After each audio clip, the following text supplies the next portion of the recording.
STEM da zientzia, ingenieritza, matematika eta teknologiakoa doaz, eta bai entzuten nuen tailer batean, eta oso interesgarria iruditu zitzaidan.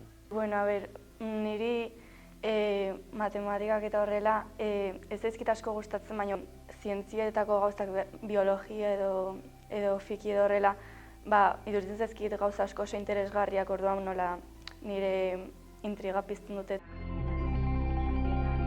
Nik proposatuko dizuet irtenbide bat, irtenbide hori da Python, programazio hizkuntza. Zuek baloratzeko baden zuen gauza, gehiago ikasteko edo gehiago profundizatzeko, eta ez bada, lasai osoz deskartatzeko, ez? Gustatzen zait psikologia eta gero magisteritza, baina, bai, haiek bi. Besteoi laguntzea gustatzen zaidalako eta ez dakit interesgarria iruditzen zait.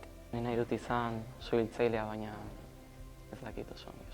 Uste dut gehiago neskak hartzen dutela edutzat erizaintza, magisteritza eta horrela, eta mutilek hartzen dutela mekanika, elektromekanika, ingenieritza, txikitatik irakatsi digutelako zeinen karrera.